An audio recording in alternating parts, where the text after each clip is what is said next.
Nutrition science, calcium, critical for bones and throughout the body.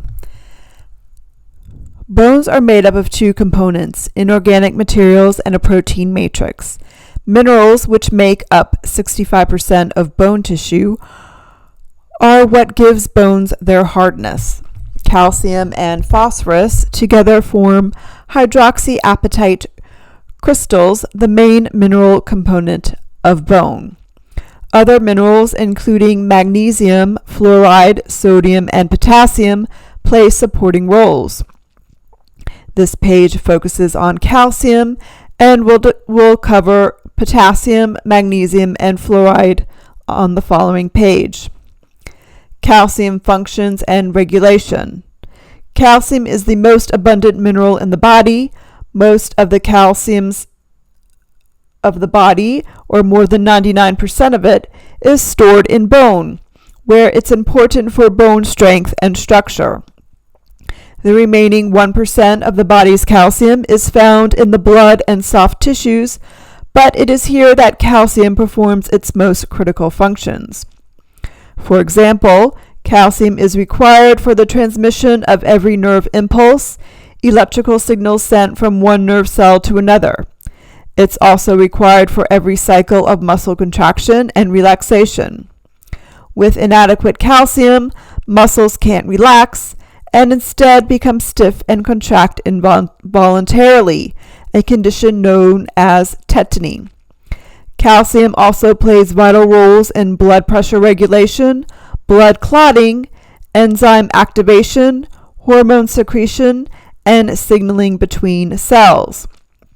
The many roles of calcium around the body are critical to daily survival, so maintaining homeostasis, or a steady state of blood calcium levels, is a high priority.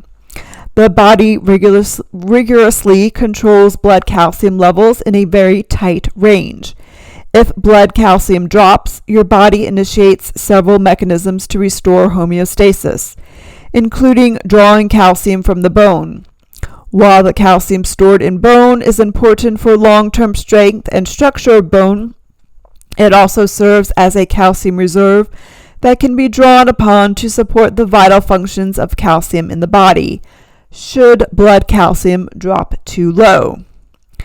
Two endocrine glands are key players in the regulation of blood calcium concentrations, the thyroid gland and the parathyroid glands. The thyroid gland is a small butterfly-shaped gland located at the base of the neck. It secretes a hormone called calcitonin. There are 4 parathyroid glands, each about the size of a pea, and located at the back of the thyroid gland. They secrete a hormone called parathyroid hormone, or PTH. How does the body regulate blood calcium levels? If the blood calcium concentration drops too low, the parathyroid glands release parathyroid hormone, or PTH. PTH then acts in several ways to increase blood calcium levels.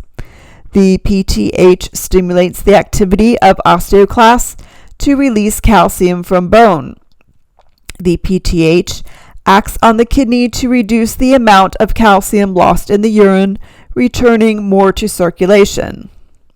PTH stimulates enzymes in the kidney that convert vitamin D to its active form, also called calcitriol. Activated vitamin D acts on the intestine to increase the absorption of calcium. Vitamin D also works together with parathyroid to stimulate release of calcium from the bone and reduce calcium loss in the urine.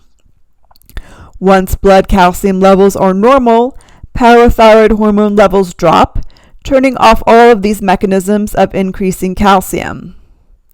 On the other hand, if blood calcium levels become too high, the thyroid gland releases calcitonin, which inhibits the release of calcium from the bone and increases calcium excretion from the kidneys. These mechanisms help to restore normal blood calcium concentrations, after which calcitonin levels drop. Through these two opposing pathways, PTH and vitamin D for raising blood calcium, and calcitonin for lowering blood calcium. The body can very effectively maintain blood calcium homeostasis. This system is dependent upon stored calcium in bone, which is sacrificed when needed to ensure adequate blood calcium. In the short term, this isn't a problem because bone remodeling allows you to replace calcium in the bone. However, in the long term, inadequate dietary calcium means you continuously draw down the calcium stores in your bones, resulting in declining bone mineral density and increased risk of fracture. Calcium requirements are highest for children and adolescents who are growing and building bones, and for older adults who are losing bone density. The RDA for calcium for children 9 to 13 years old and teens 14 to 18 years old is 1,300 milligrams per day. The RDA for adults is 1,000 milligrams per day, but increases to 1,200 milligrams per day for women ages 51 and up, and for men age 71 and older. The dietary sources of calcium. In the typical American diet, calcium is obtained mostly from dairy products. A slice of cheddar or Swiss cheese contains over 200 milligrams of calcium. 1 cup of milk contains approximately 300 milligrams of calcium, which is about a third of the RDA for calcium for most adults.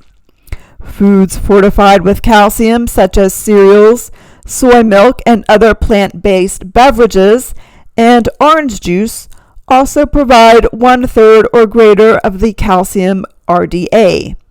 Smaller amounts of calcium are naturally present in plant-based foods, such as legumes, leafy greens, and nuts, and with careful planning, adequate calcium can be obtained from non-dairy sources.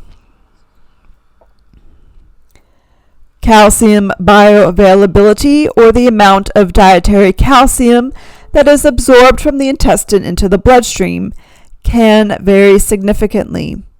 In general, calcium absorption is highest in infants and young children who need relatively high amounts of calcium for building bone, and declines with age. With higher calcium intake, especially from supplements, bioavailability decreases in order to prevent excessive calcium absorption. Some chemical components of plant foods, including phytic acid, found in whole grains, beans, seeds, soy, and nuts, and oxalic acid, found in spinach, collard greens, sweet potatoes, rhubarb, and beans, bind to calcium and reduce bioavailability. Despite reduced absorption, these foods can still provide a significant amount of calcium. Calcium deficiency and toxicity. In the short term, there are no obvious signs of calcium deficiency. This is because the body stores so much calcium in bones, and just 1% of total body calcium is required for daily functioning. If low blood calcium does occur, symptoms include muscle cramping, numbness and tingling in fingers, convulsions, lethargy, poor appetite, and abnormal heart rhythms.